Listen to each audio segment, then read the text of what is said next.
Hello everyone, welcome to February's reading wrap up. My arm, oh my gosh, why was that really heavy? Okay, where do I put these books? Hello guys, welcome back to my channel. Welcome to today's video. Welcome to the reading wrap up of February. All the books that I read this month or last month. So February was definitely an interesting reading month. I feel like I had a big range of genres and books that I read. In the month of February, I had 15 books in total. There were 2 fantasy, 7 romance, 2 thriller, 1 fiction, 1 YA, and 2 DNFs. So we're gonna get into that. All my ratings, reviews, thoughts. You guys know how these videos go. So let's get right into the first book that I finished in February, and that is House of Flame and Shadow by Sarah J. Maas. Crescent City 3, honestly a pretty anticipated release. I started and finished Crescent City 1 and 2 in January, and then this one came out the end of January. So I started it then, I think it was the last day of January, and then finished it in February. So this was the first book I actually finished in February. But if you don't know somehow what this is and what this is about, it's basically the Crescent City series. The first one follows Bryce, and you're following kind of like this murder mystery going on. It's a lot of world building, a lot of politics and stuff, but it's an urban fantasy, so it takes place almost in like a modern world. Cell phones and emails and, you know, computers and FaceTiming and all that stuff that you do in like modern technology world, but it takes place obviously in the fantasy realm. There's angels and fae and all this stuff going on, and there's different sections of the world. It's definitely an interesting mix of fantasy, and I think that's why I didn't absolutely love the first one. It was definitely interesting reading an urban fantasy. I've never read one before, but following the first 2 into this one, it was highly anticipated because of the way that the second one ended. It was just like I was on the edge of my seat to get this book, and I was really excited to get to this one and see what she was gonna write in here. You know, obviously it's a really long, thick book. Like there's a lot of information that's going to be in here, and there is. I ended up giving this one 4 stars. I feel like there was a lot of info dumping in here, which was really interesting because even though you have the first 2 books that are very long as well and very thick and very, you know, still world building and stuff, and you get a lot of information on there and you're learning a lot, you're still learning in here, which I feel like when you get this far into a series, you already know all of the politics and stuff. But no, in this one you're still learning a lot of what's going on, and I feel like a lot of that info dumping kind of slowed down the story for me and got me a little even confused at parts trying to dissect what she's telling you after already knowing other things that are going on. I don't know, it's very interesting how all of it connects and stuff. The reason this isn't my favorite series with Sarah J. Maas is because I don't love our main character Bryce. I didn't like her in the first one. In the second one, this one kind of solidified that for me. I don't know what it really is specifically, but it's just some of the actions and things she says, and I just don't really enjoy her as a character, which sucks because she is predominantly the main character that we're following. But I do love all of the side characters. Like I said, you get different point of views thrown out. This one, it kind of flips to different point of views really fast, really rapidly through each chapter. You kind of don't know whose point of view you're in all of a sudden. It's just changed. But I really liked our side characters. I feel like they kind of carried this book and carried this story on their backs. There's 2 specifically that I think carried this book, and I loved them so much. I wish they were more of the forefront of the storylines because there were a lot of other side characters that were kind of doing things that got more screen time and book time and page, you know, time that I feel like maybe didn't need all of that. Nonetheless, I did enjoy this one, and I'm really excited for the next one that's gonna come out. I feel like that one is gonna be my favorite. And then I read a novella. This one I randomly started one day. I think I was literally at the bank waiting to be called up, and I saw that there was this series of novellas that different authors have written. They're not interconnected at all. You can read them all differently, but they're kind of in a collection together, and it's all different authors. There's Ashley Poston, Christina Lauren, Abby Jimenez, and there's 2 other ones that wrote these short romance stories. I ended up reading With Any Luck, which is by Ashley Poston. That was her short story for it, and it was so quick. Like I started it when I sat down waiting for the bank to call me up for my turn and finished it. Like it was so quick. I did wait for a little bit of time, but it's such a quick story. It's also free on Kindle Unlimited, all of these, and also I think it's free on Audible. If you're gonna listen to it, you can listen to it for free as well. So that was amazing. I downloaded it, read it super quick. I don't remember too much exactly what this one was about. I think her guy best friend is getting married, and it's the night before the wedding, and they get really drunk, and she wakes up the next morning and she kind of forgets what happened, and they can't find her best friend. So I think his soon-to-be wife's best friend is a guy, and the 2 of them kind of retrace her steps to figure out where the groom is and what happened last night and everything like that. So you're going along this little story between them and those 2 connecting romance, which is really interesting how much can be put into this short novella. It was really fun. It was really fast paced. I don't think there was anything crazy to it. I didn't rate it. There was nothing really to like connect to. It was fun to read along and follow along the storyline. I think it's good if you're slumping or if you're just bored and want to finish a book within the hour. Like this is probably perfect if you need to reach your reading goal. I don't know. It was definitely good. I do think I would read the other ones in there, but it's nothing life-changing or crazy. It's just a fun short little romance novella. Then I read Shiver by Ali Reynolds. This one is a winter-themed it's not winter themed, it takes place in the winter. That's not the theme. It's a mystery slash thriller that takes place in this ski resort. You have these, I think there's 5 friends who used to do this like skiing stuff together and compete as skiers back in the day, and now it's 10 years later and they're having kind of like a reunion at this one ski resort they used to ski at. And there was a 6th member of the group who went missing all the way back 10 years ago, and now all of these people are together again and they don't know exactly what happened, but all of them have secrets and stuff, and they're trying to figure out like what happened to their 6th friend. Is she missing? Is she dead? What's going on? And kind of like creepy, weird things are happening. Everyone is suspicious. You don't know who to trust. The timelines in this one, you get the past timeline of them 10 years ago, how they all met each other, all the relationships between each other, and how their personalities were back then. And then you get the present timeline of them in the ski resort and kind of dynamics now and how much it's changed and how different it is compared to how they met and stuff. I ended up rating this one a 2.75, which is really low, I feel like, for me for like a thriller mystery. I feel like I usually rate these ones 3 or higher. Even though 2.75 is really close to 3, I feel like I never really rate them this low because I feel like reading these books, they're always fast-paced for me, and if it's fast-paced and it's keeping my attention, I'll probably give it a higher rating for this genre specifically. But this one could not keep my attention. That's never really happened to me with a mystery book. I feel like I usually can get right into it, and even if I don't connect to the characters I feel like in this genre or care about them, I care about the mystery and like what really happened and stuff. And that's kind of what kept me going, and not to DNF this is really like what happened to that friend. But there was so much talk of the skiing. Like I feel like if you like skiing and you're into that, you would probably love this. I personally like was fine with it being the topic of their friend group and how they met and all of this stuff, but it was like a lot of ski. Like we were getting into stuff about skiing that I don't need to know, like all of the facts and all this terminology about it. I just really did not care for it. I was like, okay, but what happened to the friend? You know? And I didn't love the writing style of this one. I feel like all of the parts where she was trying to raise questions or have little plot twists I already guessed and like could see coming before they even like before she revealed it, I guess. It was like 90% that, 10% mystery. Sometimes I was like, I need a plot twist. Give me a plot twist. I don't need to know what kind of ski jump this is. But I guess it did keep me curious enough to want to know what happened to the friend and like what went down. But those parts that weren't focusing on the mystery and like the friend group and stuff, and it was focusing on other things, I was like so taken out of the story. So that's why I gave it a low rating, but I think if you enjoy those topics, you probably enjoy this story. Okay, then I finally read Flock by Kate Stewart. This one's been on my TBR for so long. I feel like so many people have been waiting for me to read this, and I went into this one completely blind. I have read the summary on the back plenty of times, but I just did not understand it like at all. So I was like, you know what? Once I start reading, it should click. But you know, I don't even know what I read. Just reading the back, like very vaguely understanding it and just seeing the cover and like taking that in. I don't know why I thought this was gonna have to do with like different things. I didn't know this was like romance. I don't really know what I expected, but it was not what it gave. But if you want to know the gist of this, if you also want to go in blind but want to know a little bit of what you're getting, it's basically about this girl who had this connection, I guess you're told in the beginning, with these people from the town that her father lives in. So right in the beginning you see her going back years later after she left the town because something happened. So she's going back right in the beginning, and you're kind of thrown back years prior to when she first met these people and first went to live with her father for a summer or for a year and was gonna leave the next summer. And while she's there for that year, she meets these people, she connects with them, and she gets involved with them. And that's really all I can say. I will say that the romance that was in here is not what I expected. I personally didn't enjoy the type of romance that was in here. I also was kind of getting annoyed with like the crypticness of this plot. Like there was a lot of vague wording and a lot of like secrets, and like the characters would say stuff but like not outwardly say what they were talking about. So I guess that did keep me curious to want to continue and want to know finally what they were talking about, which is very vague, even me trying to explain that. But no, it was definitely an interesting read. I ended up not rating this. I don't know what to rate this. I have like no idea. Like I just don't even like sometimes know what I read. Like I don't like I'm speechless, I guess. I didn't love it, but I didn't hate it. Do you know what I mean? But it's not like a 3-star.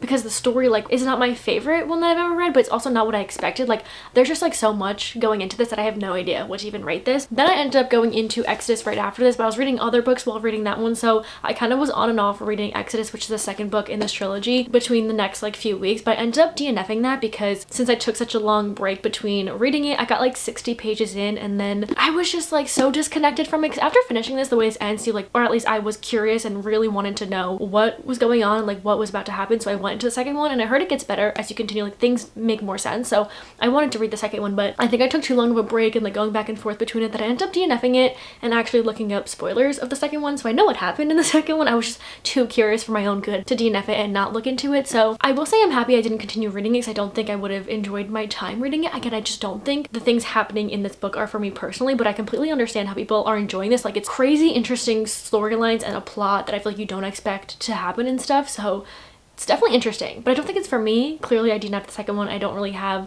any urge to read the third one. I also read what happens in the rest of the series, so I know what happens, and that is all. So that was my first DNF of the month. Then I read Undercover Bromance by Lyssa K. Adams. This is part of the Bromance Book Club series. They're all interconnected standalones about these men who have this book club, and they read romance novels to enhance and help their romantic interests and their romantic lives. They read these romance novels written by women to see and kind of learn what women like in their romantic lives and use that as a tool in their actual real life romantic lives, which is such an interesting concept that I love so much. And what I really love is how different each book is. I mean, I've only read 2 out of the series, but they're not following the same storyline and plot line, and the characters are very different, which I'm really like. I feel like it could have gotten really repetitive. So this is the second one, and this one follows one of the men that actually started the book club, and he's the only one left that didn't have a girlfriend or a wife or anything. So it's now his turn to kind of find a romantic interest. This one I ended up giving a 3-star, but what I really liked about this one is his favorite type of romance novel is like the suspense romance thriller, almost not thriller, maybe like action. I think that's what it was that he liked. And the storyline of this book is kind of like his favorite romance novel. They're kind of following like not just like a case, but like they're following something that's kind of like action packed. And it's really interesting how she took his favorite romance novel and put it into like his real life, finding romantic interest and like going along the day-to-day things that he's trying to do, not solve, but like trying to fix and help. Our main character Mac and our other main character Liv kind of form this alliance thing going on with each other to try to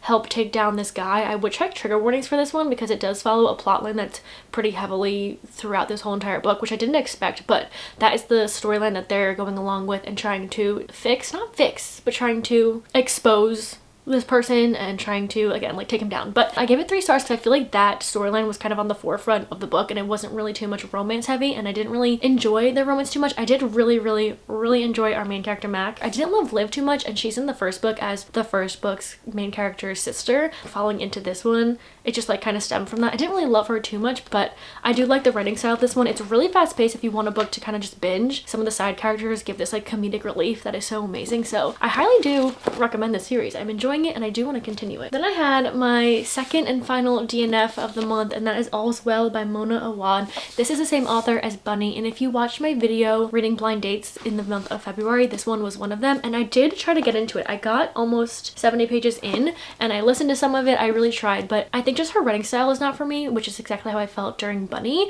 And I feel like I can appreciate, like I said in that video, people who do like this writing style and would enjoy this book. I can totally see why people enjoyed this, but it's just not for me. This one is a fiction book about this woman who has a chronic illness, but the way it's told is through her point of view, but it's kind of like she's in so much pain that she's kind of like not present in the moment. And I felt the same way in Bunny, how it felt kind of like a fever dream almost reading it. And this one, some of the things that she's like kind of stepping out of reality and like thinking about and then coming back into it, I was kind of like taken out, and I was just like, it felt again a little bit like a fever dream sometimes. Like I didn't know what was really going on. I don't really know, but I just don't think this author's writing style is for me. But again, I can see why people do enjoy this one and like her writing style. Then I read The Simple Wild by K.A. Tucker. This one is actually a romance novel, but I felt like it kind of had romance as a subplot. So if you want to read this, do not go into this thinking it is heavy on the romance, because it's not. It's very much a slow burn. You don't get a lot of the more heavier parts of the romance until much further into the book. With that being said, I wish I knew that going into it, because I really did enjoy this. I think I was just waiting for the romance for too long that I got a little bored at some parts, but if I knew that before going into it, I think I would have appreciated the parts that weren't romance a little bit more. But this is about Kala, who was born in Alaska. Her father has lived there his whole life and his mom met him there, but she didn't want to live there and raise her daughter there, so she took her back to Canada, and she's been living in the city, growing up more wealthy, more privileged there. And then one day she gets a call and says that her father is sick, and you know, he'd like her to come back to Alaska to just see him and kind of reconnect with him, because they haven't spoken really in a long time. So she ends up going back to Alaska, and that's where majority of the plot takes place. You meet Jonah, who is the love interest. He's kind of this grumpy Alaskan pilot, and you get to know all these side characters, which I really enjoyed and appreciated their storylines, because you have Kala, who lives in the city, and she gets to now open her eyes to a sense of community and people who are helping each other, and she's just kind of changing her mindset, and Jonah's helping her do that, her dad is, all these other side characters who I really liked their storyline and what they gave to the story. But again, sometimes it kind of just gives more contemporary fiction vibes rather than like romance, so don't go into this thinking it's romance. But I will say, since it's like a slow burn romance, like when you get those like little hints of like banter and like going back and forth and like small little hints, like it hits. And sometimes I kind of appreciate that more when it's subtle and kind of a slow burn and it's kind of thrown in there. It hits harder because you're like waiting for it. So I did enjoy that. Yeah, did I say what I rated this? I gave this one a 3.75 I think, which is very specific, but like I said, I was kind of bored, but I feel like a little slowed down throughout the middle of it just because I was waiting for the romance. So that is my personal fault, but it's a really good story. I really love the message in this one, and I really liked her writing style. Then I read The Fake Out. I actually read this one on my Kindle. This interconnected standalone series is on Kindle Unlimited. The first one I read in January, Behind the Net, and I liked that one. I think I gave it 3.5 stars. I don't remember anything from that book. I don't know what happened, but I read it so quick, and this one as well. Like, this is a book you can sit and just binge in a day, and it is so good. Like, this one I highly recommend if you're just in it for the vibes. You just want to have a fun romance and just like, again, binge a book. So the series is a hockey romance series. This one follows the sister from the first one, Hazel, and also Rory, who is a hockey player, but he's not your like grumpy, mean athlete. Like, he is your golden retriever athlete, and he is like everything. Like, I was giggling, I was giddy. Like, the banter that he gives is everything. It's also fake dating, like kind of right into the story. They strike up this fake dating thing going on, but like their tension and chemistry like right off the bat is perfect. And I gave this one 4 stars, and I felt like I was nervous because their chemistry right off the bat is really good, and I kind of get into like the romance part of it like really quickly, so I was nervous since it's not like a slow burn, like where we're gonna go from here. But there was no part of this that bored me. There was no part of this that I feel like slowed down or anything, but I was just in it for the vibes. Like, it was so good. I loved Rory. I highly recommend this if you need a fast-paced romance, if you like hockey romance. Like, I just loved this so much, and I cannot wait for the next one. I really enjoyed it. I love this author's writing, and this one ate. It really did eat. Then I read No Exit by Taylor Adams, which is very highly anticipated for me. I've had this on my TBR for like a year now, and I've been waiting to read this for the winter time because this story takes place in a snowed-in rest stop. I was gonna say ski resort, but it's not a ski resort. That was the other one. She is going home to see her mother. It's kind of like a road trip from her college. It's a far drive, but since it's snowing and she can't get any further, she like has no gas, she has to stop at the rest stop to just wait it out and see when she can get back on the road again. And when she gets there, there's a few other people there, and then she goes out to use her phone, get some cell signal, and she notices that there is a little girl in a van. So now she goes back in, tries to figure out whose van this is, who has the child, she needs to save the child, who can she trust, and she's now stuck, snowed into this rest stop with a kidnapper and a bunch of other people who she has no idea, like, really who to trust. This one I gave 4 stars. One plus of this, I don't know if anyone cares, but I was really excited to find out that it's also on Kindle Unlimited and it's also free on Audible. So I was going between 3 different platforms reading this one, and I just love when I get to do that. But I did give this one 4 stars. I feel like when I read his other one, it was just as fast-paced and like adrenaline inducing. Is that the word? Like, I was on the edge of my seat this whole entire time. It's not really just a mystery of like who took the girl, who did this. It's really more of like a thriller, and you're on the edge of your seat with our main character trying to get this girl out, and like your heart is racing the whole time trying to get to the end and trying to just be like you're like holding your breath. It's like one of those. I didn't love the ending of it, and I feel like some parts were a little, what's the word? Easy to guess. You guys know what I mean. Like, I guess some parts that were going on. Anyway, it was really good if you want a fast-paced, adrenaline rushing? Why can't I use words today? But if you want a book like that, highly recommend. It was very good. There's also a Hulu movie on it that I want to watch soon, which I always say, but I definitely will be watching this. Then I read Stalking Jack the Ripper by Carrie Maniscalco. This is another one that's been on my TBR, like my physical shelf, for a really long time. This one, I looked up the genre of it. It's YA, like horror mystery, and I feel like it really follows the mystery aspect of this. There's a little bit of romance thrown in here, but that's not like the main plot of it. It's also historical, so it takes place in the 1800s, around the same time as the actual Ripper, like in real life, was going on. If you don't know, it was a serial killer in like real life that happened, and this focuses on the same timeline as it and the same kind of killings as it, but like in this fiction world. You guys know what I mean. But our main character goes to her uncle's laboratory a lot. She wants to help him, and he kind of dissects bodies and stuff. It definitely gets graphic, so definitely keep that in mind if you want to read this. But she's always told she can't really do that. It's only for boys to do that, and she needs to go like drink tea with the girls and gossip and be a lady, and she really just wants to work with her uncle. And then these murder murders start happening, and her uncle is seeing all these bodies that this serial killer is killing, and they're trying to figure out who it is, the connections between all these bodies. And then you also have another kind of like apprentice that the uncle has, and his name is, I don't know, but he's like the romantic interest in it, and I did enjoy him, but that wasn't like my favorite part of this. I think I enjoyed the mystery aspect of it, and like who is Jack the Ripper and who was doing this and all of that. Like I liked the mystery part of this. It wasn't my favorite. I gave this one 3 stars. I think I just don't love historical stuff going on. Like I feel like if it wasn't a mystery and it was just kind of like the historical aspect, I just don't love that genre too much, just personally. But I will say I love her writing style. I love Cara Maniscalco's writing, and I really want to read the other ones in the series. So just because I didn't love this one doesn't mean I don't want to continue it. Like it was still good, just not my favorite. I think I kind of got slow at some parts. Like I feel like I could have picked up a little bit, but yeah, I guess the pacing just wasn't my favorite. But loved her writing, really want to read the other ones, and it was definitely interesting. Then I read Pineapple Street by Jenny Jackson. This one I actually didn't read. I listened to a majority of it. I think I read like a couple pages, but every time I wanted to pick this book up to read, because I read faster than audio sometimes, I just couldn't do it. Like I would read a couple sentences and I'll be like, nah, I'm gonna have to close this book, and I would start listening to it again. Just basically following the point of view of 3 different women, and they're all kind of in the same family. 2 of them are sisters, and one of them married into their family, and they live in Brooklyn, and the sisters are part of this very wealthy family whose family is very old money, and the other point of view who married into it is not from so much money, so you see like her perspective of it. And I thought this was gonna be more drama, more tea than I got. Like I thought this was gonna be like a lot was going on, like very dramatic, high class family, but it was more just like not normal in any sense. Like I still can't relate to them, but I feel like it was more like monotone, I guess. You're kind of just like following along with them, and like some stuff did catch me off guard. I feel like one point of view I enjoyed the most, but other than that, it wasn't really too much that was happening. I was kind of just listening to them in the background, just like hearing about their lives and like what was going on in their lives. I feel like it wasn't anything too crazy that was going on, so I give this one 3 stars. Again, I feel like if I read this one, I probably would have DNF'd it just because I didn't really care too much. I didn't connect to anyone, but having it as an audiobook in like the background and like listening to that was definitely entertaining. But yeah, I definitely thought this was gonna be a little bit more tea, more drama, being that they were like wealthy New York family, high class family. But I definitely enjoyed my time listening to it, but reading it I feel like I probably would have ended up DNFing this. Then I read Bride by Allie Hazelwood. This is her new release, her paranormal romance. This was our book club book for February, and I was so hesitant about this one. I was excited because I love Allie Hazelwood's writing. I love her adult romances, and like I said, her writing style I love so much. I feel like her characters are so unique to themselves. They have such personality, so I was excited to see her like take those kind of main characters and put them into a paranormal romance. So this is about Misery, who is a vampire, but she lives in the human realm kind of like anonymously. Like they don't know she's a vampire, but then she's arranged to marry the new alpha of the werewolf clan, not the clan, the werewolf realm. That is Lo, and they're now in an arranged marriage to kind of help alliances and everything, because all these different realms are against each other. The humans, the vampires, the werewolves, there's like a history going on. That's kind of like the main storyline of it. There's also other things going on, like there's a reason for why she agreed to this and all of this stuff, but you get that kind of like banter between the 2 characters that I feel like Allie Hazelwood always gives, and the banter is always so good.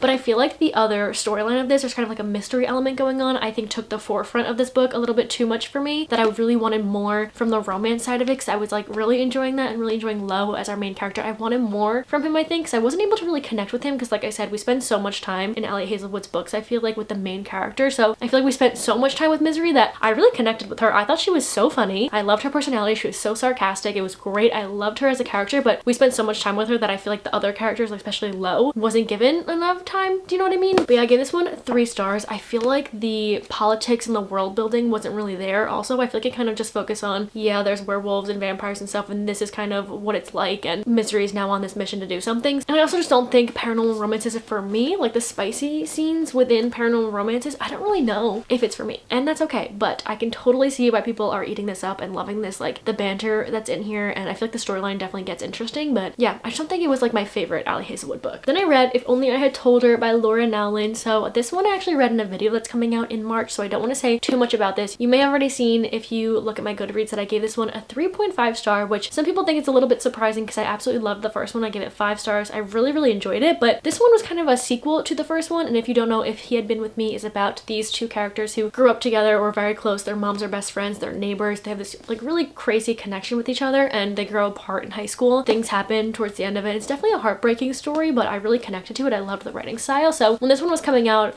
as a sequel to it, I was very excited. We're getting Finney, who's one of the main characters in the first one's point of view, who we didn't get in the first one. So I was definitely interested in that. But then getting this book and kind of flipping through it and kind of seeing what was going on, it's almost more of like a epilogue towards the first one. Like you definitely get the same timeline as like the very end of the first book, and then it follows on like the after effects of it. And that's just not what I think I expected from it. So I go into more detail about how I felt and all of that stuff in the video that's coming out soon. So definitely stay tuned for that. But yes, I did finish this one in February. Last but certainly not least, I read Nectar of War. This one is actually kind of a high fantasy, and by that I mean it has like so much going on. You have werewolves and vampires and hybrids and magic and fae and mates and portals and fighting and battles. Like everything I feel like you can take from fantasy is thrown into this, with a lot of politics and world building and names and characters and point of views. Like there's a lot going on in here, and I know that sounds kind of overwhelming hearing that, but it wasn't as bad as I feel like saying that out loud is. You definitely get a lot of different point of views, but what I thought was interesting in this one, which I feel like a lot of fantasy is third point of view, but each point of view you get in each chapter is actually first person, which I know that's like nothing too crazy, but I thought that was very interesting because I feel like in fantasies you get third person, which I never really noticed point of views, I feel like, but this one I noticed because again, like fantasies are third person. That's not really anything crazy, but this one, if I want to say the storyline of this one, again, there's a lot going on. There's a lot of characters. I feel like going into this, you're gonna have to kind of try to remember names of people because there are so many. I didn't do that. I was kind of just vibing. Sometimes I'd forget who is who and I would just keep reading, so I still understood what was going on. But if you want to keep track, there's definitely a lot of places and names and stuff. There's kind of this mutation going on in the werewolf realm, and the high prince of that realm now has to kind of talk to the other realms with like the fae and everything to help find a cure and help them out, because if it's a mutation going on there, it's obviously going to spread and everyone's going to be affected eventually. There's also romances going on in here, and you get everyone's point of view, like I said, so it's very like the romance eats. And right off the bat you find out that Prince Laven has a mate, and something about the mated like connection is insane in this. Like the romance quotes in this like eat so hard. I saw one on TikTok and that's the reason I got this book, and that quote was all the way at the end of the book. I finally got to it when I was finishing it up, but I have some tabs in here of some quotes that are so good. If you like touch her and I'll kill you, you will love this book. Take that, not figuratively. Like he's not saying that thing, like he is like following through, if you know what I mean, like touch her and you die. So yeah, Prince Laven, he definitely did what he had to do in this book. It was so good. But the fantasy part and like the world building and the politics, I feel like was a little slow for me. I feel like it was such a slow burn of learning everything that by the end of it, I feel like the problem in the beginning still wasn't solved, and we read like so much and we had so much going on that I feel like it could have been like shortened and like more action packed. Like it had action in it, but it was like so slow burn and kind of spread out that I feel like between those I got kind of bored a little bit. Like there's a lot of words, but like not a lot was happening at some points, and then stuff would happen. You know what I mean? Like I feel like it was just a little bit long personally and trying to like keep up with everything, but I did have fun reading this. I think I gave this one 3.5 stars. I'm definitely interested to see the rest of the series. I think it's gonna be like a huge series that's gonna come out. This is the only one that's out right now, but I'm definitely interested to see like what comes from this, because again, there's like so much in this one book that I'm very intrigued to see like what else happens. So that is the last book that I read in the month of February. Let me know any of your thoughts on these books, if you've read any of these, if you're gonna read any of these, any opinions, let me know down below. Thank you guys so much for watching. I hope you guys enjoyed. Let me know if you did, and I will see you hopefully in the next one. Bye!